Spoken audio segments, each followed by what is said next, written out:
आज यहाँ पर बैठकर हम बातें करें कि यहाँ हिंडन की सफाई होनी चाहिए, या अभी लोगों ने हमसे कहा कि आपने हिंडन महोत्सव कराया क्या, इससे हिंडन साफ हो गई। और आज ये स्थिति है कि पूरा विश्व खड़ा हुआ है कि हमें ब्रह्मोस मिसाइल लेने के लिए, यानी कि हम उसका इतना प्रोडक्शन नहीं कर पा रहे हैं कि हम पूरे विश्व को इसकी सप्लाई दे सके। मतलब इसकी वेटिंग चल रही है, आज की स्थिति ये है। तो इस स्थिति में लाने वाले हमारे प्रधानमंत्री नरेंद्र मोदी जी ही हैं, जिन्होंने आज इस स्थिति में लाया है इसको।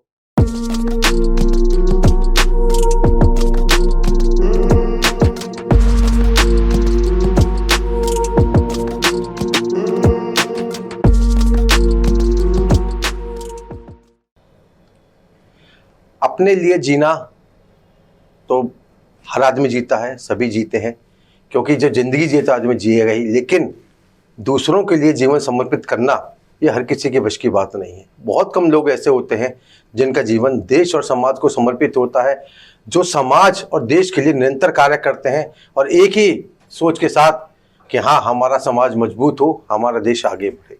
ऐसे ही सोच रखने वाले एक व्यक्तित्व हमारे साथ मौजूद हैं, जो निरंतर समाज की सोच रखते हैं, जो निरंतर देश हित की बात करते हैं। ये व्यक्तित्व हैं समाज सेवी एवं उत्थान समिति के चेयरमैन सत्येंद्र सिंह जी, जिनसे हम सीधे बात करेंगे। पाचा, नमस्कार। सबसे पहला प्रश्न ये है कि समाज सेवी सत्येंद्र सिंह जौनपुर से यहाँ तक कैसे पहुंचे? देखिए, तो बहुत लंबी कहानी है, बस रोजी रोटी जहाँ ले जाती है आदमी को, आदमी उसी हिसाब से। पढ़ाई लिखाई हमारी कानपुर में हुई है, मैं क्राइस्ट चर्च कॉलेज से पास आउट हूँ। और फिर इसके बाद हमने यहाँ का रुख किया। यहाँ पे इंडस्ट्रीज़ थी, इंडस्ट्रीज़ की वजह से यहाँ का रुख करना पड़ा। और मैं कंसल्टेंसी देता हूँ इंडस्ट्रीज़ को, लेबर लॉ की, और उनका जो भी लीगल और HR से रिलेटेड जो भी काम होता है वो मैं देखता हूँ इंडस्ट्रीज़ का। तो इस वजह से फिर रोजी रोटी के चक्कर में यहाँ आना हुआ, फिर यहीं बस गया। तो 2001 से फिर यहीं पर ही हूँ। आप हिंडन को लेकर लगातार कार्य कर रहे हैं। हिंडन नदी के बारे में आपकी बहुत पॉजिटिव सोच है, ये कहाँ से आई? देखिए, हम जब आए थे यहाँ पर 2001 में, तब से मैं हिंडन को देख रहा हूँ।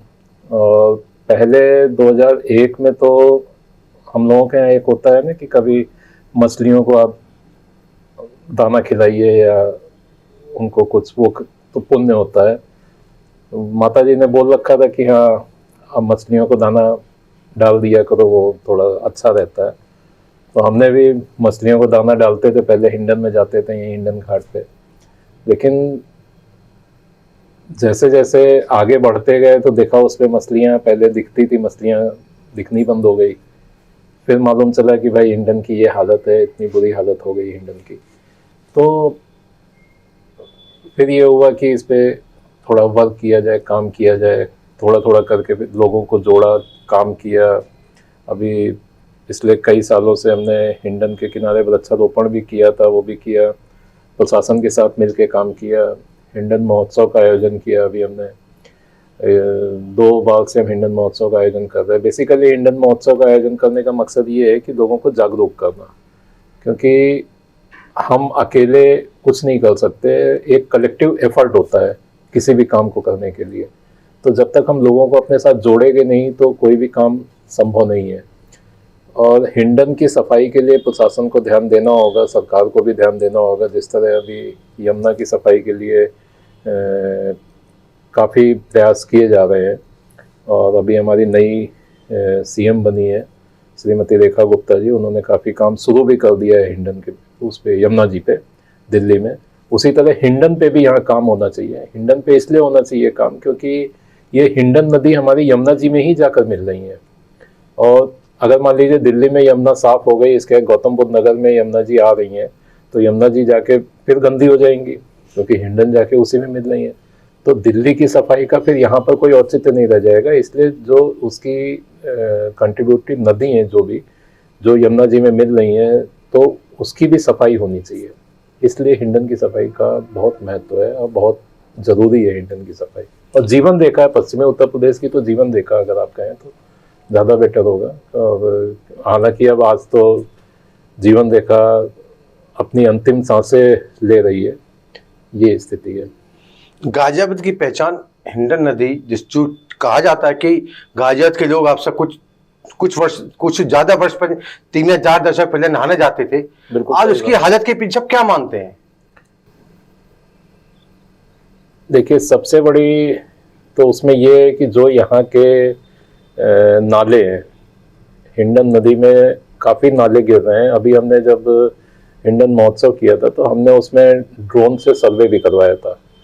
जब हमने ड्रोन से सर्वे करवाया तो उसमें कई जगह नाले, हमने वीडियो भी वो शेयर किया था, तो उसमें नाले आप देखेंगे कि मिल रहे हैं। उसमें नाले जो हिंडन नदी में मिल रहे हैं उस पर कायदे से ईटीपी और एसटीपी का उसका मतलब इस्तेमाल होना चाहिए, लेकिन अभी भी कई नाले ऐसे हैं, हम गंगा समिति में भी है तो वहाँ पर भी बात होती है हमारी, तो कई नाले ऐसे हैं जो कि अनटैप्ड है। जब तक सभी नालों को टैप नहीं किया जाएगा, यहाँ हो, गाजियाबाद हो, चाहे आपका गौतम बुद्ध नगर हो, सभी जगह पे ये स्थिति है कि इंडस्ट्रियल जो वेस्ट है वो जा रहा है। हिंडन के किनारे जो इंडस्ट्रीज हैं वहाँ पर ईटीपी या एसटीपी लगा हुआ है, लेकिन वो काम नहीं करता है। काम इसलिए नहीं करता है क्योंकि जो अपना उसकी जो मेंटेनेंस है या उसका जो प्रोसेस है वो थोड़ा कॉस्टली पड़ता है, तो आदमी केमिकल डालना पड़ता है उसको प्रोसेस करने के लिए, तो वो सारी चीज़ें उसको बचाने के लिए आदमी उसको बाईपास कर देता है। ईटीपी लगा है, एसटीपी लगा है, लेकिन वो एक डब्बा है, ठीक है, क्योंकि उसमें से जो जब बाईपास हो गया है पानी, जो वेस्ट वो है बाईपास आप कर रहे हो, तो उससे तो कोई फायदा नहीं है ना। इसके लिए थोड़ा स्ट्रिक्ट लॉज भी करने पड़ेंगे, बनाने पड़ेंगे, और स्ट्रिक्ट होना पड़ेगा प्रशासन को, तभी कुछ संभव है। लगता है आपको कि हिंडन साफ हो पाएगी? देखिए, अगर इच्छा शक्ति होगी तो हिंडन क्यों नहीं साफ हो सकती है? हिंडन भी साफ हो सकती है, बिल्कुल हो सकती है। आप मध्य प्रदेश में देखिए, नर्मदा में काफ़ी काम हुआ है, नर्मदा नदी आज काफ़ी हमारी अच्छी हो गई है। इसी तरह गुजरात में आप साबरमती में देख लीजिए, हमारे मोदी जी थे, उन्होंने वहाँ पे काफ़ी काम किया था। और गंगा में भी अभी आपने देखा कि काम हुआ है, तभी आज गंगा में आपने इस बार जो कुंभ हुआ, आपने देखा कि कुंभ में कितने लोगों ने स्नान किया था। तो अगर इच्छा शक्ति है, और इस सरकार के अंदर इच्छा शक्ति है, तो इसलिए उम्मीद है कि कुछ ना कुछ होगा, जरूर होगा। हिंडन का पौराणिक इतिहास है जी ना, कहा हरनंदी के नाम से इसका पूर्ण नाम कहा जाता है। क्या इससे दुख महसूस नहीं होता कि उसकी आज ये हालत है? दुख तो होता ही है, दुख तो होता ही है। आप हिंडन जहाँ से निकल रही हैं, आपके बलसनी फॉल है देहरादून के पास में, सहारनपुर में, तो बलसनी फॉल में जहाँ से निकल रही है हिंडन नदी, वहाँ का मैं आपको दृश्य दिखाऊंगा। मतलब वीडियो में मैंने जो ड्रोन वीडियो बनाया उसमें है वो दृश्य, आप देखिएगा तो आप देखेंगे कि मछलियाँ उसमें है और काफ़ी साफ पानी है। आप वहाँ से पानी लेकर के पी सकते हैं। वहाँ पे बल्कि एक बस्ती है जिसको वन गुलजर कहते हैं, तो वन गुलजर लोगों की पूरी ज़िंदगी वो लोग वही हिंडन का ही पानी पी के आज भी वहाँ पर सर्वाइव कर रहे हैं। वो लोग उसी का पानी पी के वहाँ पे रह रहे हैं। ये सारी चीज़ें हमने अपने जो हमने ड्रोन सर्वे कराया उसमें हमने दिखाया हुआ है।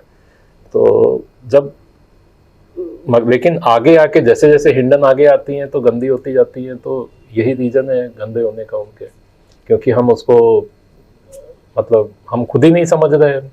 हम आज यहाँ पर बैठकर हम बातें करें कि यहाँ हिंडन की सफाई होनी चाहिए, या अभी लोगों ने हमसे कहा कि आपने हिंडन महोत्सव कराया, क्या इससे हिंडन साफ हो गई? तो हिंडन साफ हमारे हिंडन महोत्सव कराने से नहीं होगी। हमारा मकसद क्या था? हमारा मकसद था लोगों को जागरूक करना। हमने painting on cotton bag competition कराया जिसका सब्जेक्ट था कि हिंडन बचाओ, हाउ टू सेव रिवर। तो इसमें हिंडन बेसिन के लगभग 650 स्कूलों ने पार्टिसिपेट किया, और 650 स्कूलों में करीब 7,500 हमारे पास में एंट्रीज आई। तो इतने बच्चों ने जब पार्टिसिपेट किया तो आप अंदाजा लगाइए, हमारा मेन मकसद है जगाना लोगों को, ठीक है। आप जब जागेंगे तो आप इसको समझेंगे कि हाँ क्यों हमारे लिए क्या इंपॉर्टेंस है। और बच्चे जो है हमने टारगेट इसलिए किया कि बच्चे हमारे भविष्य हैं, और आज हम लोग तो सर्वाइव कर गए, हम लोगों की ज़िंदगी निकल रही है, लेकिन आगे आने वाले समय में जो बच्चे हैं तो उनको भी आगे सर्वाइव करना है, तो उनको हम क्या देके जा रहे हैं, हमें उनका भविष्य देखना है। तो इसलिए हिंडन की सफाई मतलब बहुत ज़रूरी है, और इसी के लिए हम जगाने का काम कर रहे हैं लोगों को, केवल कि आप जागिए और कुछ करिए, क्योंकि अकेले सरकार के भरोसे रहने से भी कुछ नहीं होगा। सरकार ने कहा कि हाँ ठीक है, सरकार काम कर रही है, सारी चीज़ें कर रही है, लेकिन पता चला हम खुद ही उसको गंदा कर रहे हैं। रास्ते में हम जाते हैं तो हम सरकार से कहते हैं सरकार ने यहाँ सफाई नहीं करी, यहाँ सफाई नहीं करी, और हम खुद ही उसमें कूड़ा सड़क पे फेंकते हैं। तो इस तरीके के डबल स्टैंडर्ड से काम नहीं होगा। सिविक सेंस हमें जागृत करना होगा अपने अंदर, जब तक सिविक सेंस नहीं होगा तब तक संभव नहीं है। कहा जाता है कि सनातन में सभी नदी पूजनीय है, और ये पूजन नदी के प्रति समाज की जागरूकता बेहद आवश्यक है। बिल्कुल सही कह रहे हैं, बिल्कुल सही आप कह रहे हैं कि हमें हमारा जो सनातन है, हमारे सनातन में नदियों को, पेड़ों पौधों को, आप देखिए सभी को पूजनीय माना गया है। हम लोग पीपल की पूजा करते हैं या नदियों की पूजा करते हैं, तो इसका मतलब कि आप ये सोचिए कि हमारा सनातन कितना दिव्य है, कितना भविष्य उस वो था कि पानी के महत्व को हमने समझा। ठीक है, तभी हम आज गंगा जी की पूजा करते हैं, यमुना जी की पूजा करते हैं, गोदावरी, सभी नदियों की हम लोगों के यहाँ पूजा होती है। कोई भी शुभ काम होता है या किसी मंदिर में मूर्ति की स्थापना होती है तो ये होता है सारी नदियों का, सब सरोवर का, सबका जल लाके उसकी स्थापना की जाती है मूर्ति की। इसी तरह पेड़ पौधों को हम लोग पीपल की पूजा करते हैं, बड़ की पूजा करते हैं। तो पीपल की और बड़ की हम लोग जो पूजा करते हैं उसका क्या मकसद होता है, उसमें ये है कि पीपल सबसे ज़्यादा ऑक्सीजन देता है।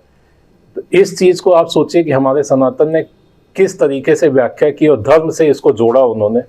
तो धर्म से जोड़ने का ये नहीं है, हमारा जितना भी सनातन है सारा, सबके पीछे साइंटिफिक रीज़न है।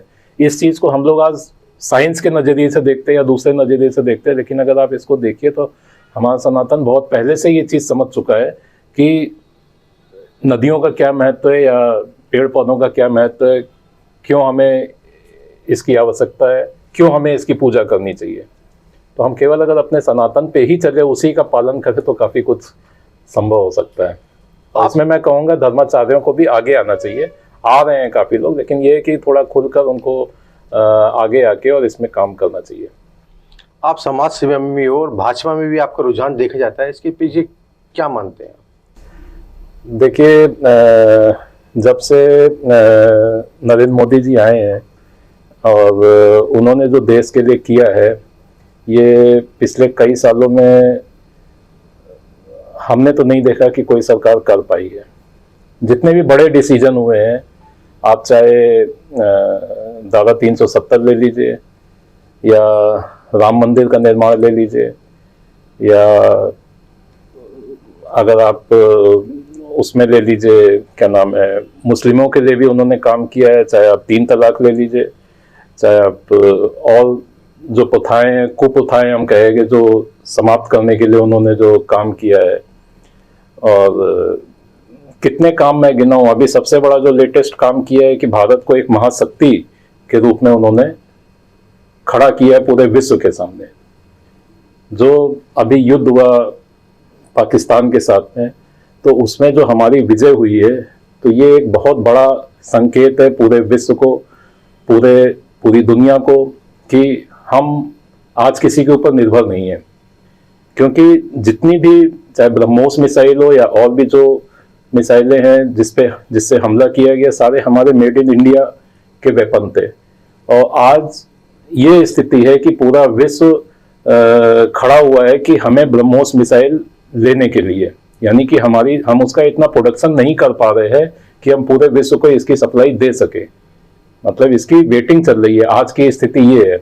तो इस स्थिति में लाने वाले हमारे प्रधानमंत्री नरेंद्र मोदी जी ही हैं, जिन्होंने आज इस स्थिति में लाया है इसको। और यहाँ पर हम आज खड़े हैं कि पूरे विश्व में अगर हम कहीं पर भी जाते हैं तो आदमी हमें एक पिछड़ा हुए देश का या वैसा नहीं समझता है। मैं तो कई देशों में भी गया हूँ, तो वहाँ पर भी हमने देखा है कि हम लोगों की जो रिस्पेक्ट होती है वो पहले नहीं होती थी। तो काफ़ी फ़र्क है। तो इस वजह से हम अगर भाजपा से जुड़ गए तो भाजपा कोई गलत काम तो नहीं कर रही है।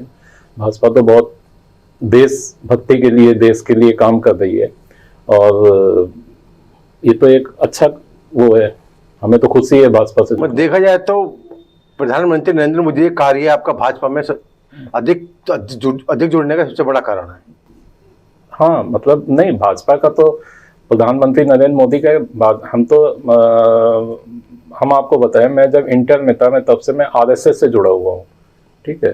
तो जब आरएसएस से मैं जुड़ा हुआ हूँ तो आरएसएस में भी यही सिखाया जाता था कि देशभक्ति के लिए, या सुबह सुबह हम लोगों की क्लास लगती थी और शाखा में जाना पड़ता था हम लोगों को, और इधर मैं थोड़ा सा नहीं मैं समय दे पाता हूँ, तो लेकिन ये कि तो वही एक हम लोगों का मतलब एक अगर कहा जाए तो शुरू से एक जो बनी हुई है हम लोगों की स्ट्रीम, तो उसी पे ही हम चलने का प्रयास कर रहे हैं। तो भाजपा भी उसी उसमें है, तो इसलिए हम जुड़े हुए। कुल मिलाकर आप आरएसएस से बचपन से जुड़े हुए हो? हाँ, हम 12th से जुड़े हैं, जब हम 11th पढ़ाई की शिक्षा के समय से ही? हाँ, जब मैं पढ़ रहा था उस समय से मैं जुड़ा। कर्म क्षेत्र, समाज सेवा और राजनीति, तीनों के बीच सामंजस्य सत्येंद्र सिंह जी कैसे बैठाते? देखिए, हम कर्म पे विश्वास करते हैं, हम अपना कर्म करते हैं, और जितना कर सकते हैं, और बाकी देखते हैं कि कर्म के साथ में अगर कुछ हम समाज के लिए भी कुछ कर पाए। रोजी रोटी है, हम अपने फैमिली के लिए, अपनी उसके लिए हम कर रहे हैं, इसके साथ में हम अगर समाज को भी कुछ दे पाए, कुछ कर पाए। देखिए, हमारे वहाँ पे कहा गया है कि अगर आप कमाते हैं तो उसका कुछ आप अगर दान पुण्य भी करते हैं तो ये एक पुण्य का काम माना गया है। और सनातन में अगर आप देखेंगे तो दान पुण्य को पुण्य का काम माना गया है। अगर आप 100 रुपये कमा रहे हैं, उसमें से अगर आपने 2 रुपये किसी पुण्य के काम में लगा दिए, तो हमारे ख्याल से ये कोई गलत काम नहीं है, और आपको इसमें अच्छा मतलब हमें तो अच्छा फील होता है। एक तरह से कह दीजिए हमें नशा है, हमारे अंदर कोई नशा नहीं है, समाज और देश का नशा है कि ये नशा है, बस समाज और देश के लिए करने का नशा है। इस नशे को ही हम जी रहे हैं, इस नशे के लिए हम काम कर रहे हैं, बस आप ये समझ लीजिए। पर्यावरण क्षेत्र में भी आप निरंतर कार्य कर रहे हैं? हाँ, बस इन्वायरमेंट का तो बस वही शौक है, इन्वायरमेंट के लिए भी, मतलब कि इन्वायरमेंट की क्या स्थिति हो रही है पर्यावरण की, आप देखते हैं हर साल। अभी यहीं तो दिल्ली में आप देख लीजिए कि हमारा AQI क्या रहता है, किस स्थिति में हम रहते हैं। हम जब यहाँ पर आज की स्थिति ये है कि यहाँ पर ऑक्सीजन की कमी है, वायुमंडल में ऑक्सीजन की कमी है, जिसकी वजह से कि यहाँ पर आप देखते हैं तमाम जो बीमारियाँ हो रही हैं वो उसी वजह से हो रही हैं। आप चाहे यहाँ पर आप रहते हैं, आप यहाँ पर रह रहे हैं, आप यहाँ पर आप शाम को सोइए, इसके बाद सुबह उठिए, आपको ऐसा लगेगा कि जैसे उठने का मन नहीं करता है, और काफ़ी आप फ्रेश नहीं फील करेंगे उठने में, ज़बरदस्ती आप उठेंगे, इस तरह की जो लेजीनेस आता है। तो आप अगर यही आप हिल स्टेशन पे जाइए, वहाँ पर क्यों नहीं आपको ऐसा फील होता है। आप इस चीज़ को केवल महसूस करिए कि आप किसी हिल स्टेशन पे जाइए, या किसी, हालांकि हिल पे भी आज बुरी स्थिति हो गई है, लेकिन आप कहीं और जाइए तो जहाँ पे कि आप गांव में अपने आप चले जाइए, ठीक है, तो वहाँ पर आपको ऐसा क्यों नहीं महसूस होता, वहाँ सुबह अपने आप आँख खुल जाती है। तो इस चीज़ को जिस दिन आदमी महसूस कर लेगा कि हाँ ये हो रहा है, तो क्यों हो रहा है, तो उससे आपको ये केवल ऑक्सीजन की कमी की वजह से है। और पोल्यूशन हमारा इतना ज़्यादा बढ़ गया है यहाँ, ख़ासतौर से दिल्ली और NCR में, कि मतलब काफ़ी ज़्यादा हमें सोचने की ज़रूरत है। इसीलिए हम इस पर एक हमारा वो है कि हम इस पर वर्क करते हैं और इस पर कोशिश करते हैं कि लोगों को जागरूक करें। ऐसा नहीं लगता कि पर्यावरण को लेकर बातें तो बहुत की जाती हैं कि धरातल पर उतना ऐसा स्वरूप हो नहीं पाता? बिल्कुल सही आप कह रहे हैं कि सभी आते हैं और कहते हैं कि हाँ मैं पर्यावरण के लिए काम करूँगा, लेकिन काम हकीकत में नहीं हो रहा है, और इसके लिए दुख भी होता है। जैसे अभी बरसात आने वाली है, तो सभी विभागों को लक्ष्य दिया जाता है कि आप इतने 1000 पौधे आप लगाओगे, इतने 1000 पौधे आप लगाओगे, और पता चला है गाजियाबाद को ही अकेले 10 लाख का 11 लाख का लक्ष्य मिलता है। अब 10-11 लाख का लक्ष्य तो आपने दे दिया, लेकिन आपको ये भी देखना होगा कि वो पौधे लगेंगे कहाँ पर। ज़्यादातर विभाग क्या करते हैं, ज़्यादातर विभाग ये करते हैं कि पिछले साल उन्होंने सपोज ये नविक मार्केट की ग्रीन बेल्ट पे उन्होंने पौधे लगाए, तो आप अगले साल देखेंगे भले ही जियो टैगिंग, जितनी भी जियो टैगिंग हो ले या कुछ भी कर ले, लेकिन जो विभाग वाले करते हैं वो मैं आपसे सच्चाई, कड़वी सच्चाई में बोल रहा हूँ कि उसी जगह पे अगले साल फिर वो पौधे लगाएंगे। तो पिछले साल वाले पौधे कहाँ गए भाई साहब? 10 लाख पौधे मायने रखते हैं। अगर आप कहीं पे किसी एरिया में मात्र 1000 पौधे अगर आप लगा देंगे तो एक ऐसा जंगल बन जाएगा कि लगेगा कि हाँ पौधे लगे, आप उसकी टेक केयर अगर करते हैं तो। लेकिन आप केवल गिनीज बुक में आने के लिए या इसके लिए अगर आप पौधे लगा रहे हैं तो हम इसको सही नहीं मानते। मैंने ये भी देखा कि कई गाजियाबाद के अंदर अंतर्राष्ट्रीय संस्थाएं काम कर रही हैं, बहुत बड़ा प्रण करते हैं, उनके पदाधिकारी दिन रात कहते हैं कि हम इतने पौधे लगाए, लेकिन वो भी कहीं दिखाई नहीं दे इस तरह का मामला। मैं वही कह रहा हूँ ना, देखिए आपने पौधे लगाए किस लिए कि फोटो खिंचाई, फोटो खिंचा के फिर इसके बाद आप बैठ गए शांति से। हमारे पास तमाम लोग आते हैं कि आप हमारे साथ पौधे लगवा दो या हमारे यहाँ पे पौधे लगा दो। हम सबसे पहले, मेरा क्वेश्चन ये होता है कि आप पहले ये बताइए कि जहाँ पर आप पौधे लगा रहे हैं वहाँ पर उनकी रखवाली करने वाला कोई है माली, या वहाँ पर पानी उनको कौन देगा? बाउंड्री वाल, वहाँ पर फेंसिंग की क्या स्थिति है ताकि कोई जानवर उसको ना नष्ट कर दे? तो हम ऐसी जगह लगाते ही नहीं हैं बहुत से लोग, मैं किसी के लिए क्या बोलूँ, लेकिन ये है कि ऐसा नहीं करना चाहिए जो भी कर रहा है, और गलत है। आप अगर, ये जान होती है पौधों में, ठीक है, आप पौधों के अंदर जान होती है, और अगर आप पौधे लगा रहे हैं और पौधों को आप फिर मार रहे हैं तो एक तरह से आप तो हत्या कर रहे हैं ना। आप पौधे लगा नहीं रहे, पौधों की हत्या कर रहे हैं आप। तो ये तो एक मैं क्या बताऊं इसके लिए कहीं तो हाँ, मतलब आपको ये नहीं करना चाहिए। आप पौधे लगाइए, इसके 3 साल तक कम से कम आप उसकी देखभाल करिए। आपने एक बात कही थी कि सनातन में हमारे पेड़ों को पूजा जाता है, बिल्कुल सही। आज वही पेड़ मारे जा रहे हैं, सही कह क्या सही है ये? नहीं, बिल्कुल गलत है। मैं तो शुरू से कह रहा हूँ, मैं तो इसके खिलाफ हूँ। पेड़ आप लगा रहे हैं, इसके बाद उनको मारा जा रहा है। गंग नहर के किनारे अधिकारियों ने, प्रशासन ने सब करके गंग नहर के किनारे पूरा जो रोड 7 मीटर की ऑलरेडी वहाँ पर अवेलेबल है उसको ना साफ करके कांवड़ मार्ग बन रहा है। अब कांवड़ मार्ग बन रहा है तो आप कांवड़ मार्ग बना रहे हो, ठीक है, कांवड़ मार्ग आप बनाओ, कांवड़ियों के लिए रास्ता होना चाहिए, सारी चीज़ें, लेकिन हकीकत में वहाँ कांवड़ मार्ग बन रहा है या नेशनल हाईवे बन रहा है? मैंने उसके लिए एनजीटी में केस डाला हुआ है, एनजीटी में केस चल रहा है हमारा, जिसके लिए हम लड़ रहे हैं उसमें कि वहाँ पर कांवड़ मार्ग को, मतलब जब ऑलरेडी वहाँ पे रोड बनी हुई है आप उसी को चौड़ा कर दो, उसी को वो कर दो। वहाँ पर आप जाके देखिए, मैंने वहाँ की भी वीडियोग्राफी की है, वहाँ की भी फोटो मैंने पूरी करी। एक जो कांवड़ मार्ग बन रहा उसको मैंने पूरा सबमिट किया है एनजीटी में, और एनजीटी वालों ने तलब करके काफ़ी फटकार भी लगाई है यूपी गवर्नमेंट को। तो उसमें क्या है कि आप कांवड़ मार्ग आप बना रहे हैं तो वहाँ पे बना रहे हैं, मगर नेशनल हाईवे वहाँ पेड़ कट के बिक रहे हैं। वहाँ पे मैं फ़ोटो खींच के लाया हूँ, ठेकेदार हैं, मतलब पेड़ कट के बेचे जा रहे हैं। वो सब क्या हो रहा है? वो अधिकारियों की मिलीभगत से हो रहा है। ये सब चीज़ों को प्रशासन को संज्ञान में लेना चाहिए और इस पर कार्रवाई करनी चाहिए। इस तरह से हम तो खिलाफ है इसके। आपसे अंतिम प्रश्न है कि सत्येंद्र सिंह जी की मुस्कुराहट का राज क्या है? मुस्कुराहट का राज क्या है? मुस्कुराहट, बस अपने में काम में मस्त रहते हैं, अपना जो काम है अपने काम में मस्त रहते हैं, अपना काम करते रहते हैं। ये खुशी ऐसा तो नहीं कि जब सेवा करते हो वो खुशी भी होती है चेहरे? हाँ, खुशी तो होती है जब आदमी काम करता है, वो होता है। तो एक जो आपको जो मतलब दिल से जो खुशी मिलती है किसी काम को करने में, तो वो एक अलग चीज़ होती है, वो तो खुशी होती है। मतलब कोई भी काम आप कर रहे हैं उसमें आपको खुशी मिल रही है अगर, तो अंतरात्मा से जो खुशी मिलती है वो एक अलग खुशी होती है, उसकी तो बात ही अलग है। आपने सुना सत्येंद्र सिंह जी को, बहुत शख्स व्यक्तित्व तो आपने ऐसे देखे होंगे जिनकी बातें आपने सुनी भी होगी, लेकिन मुझे ऐसा लगता है कि सत्येंद्र सिंह जी की आपने बातें सुनोगी कहीं ना कहीं आपके दिल में उतरूंगी।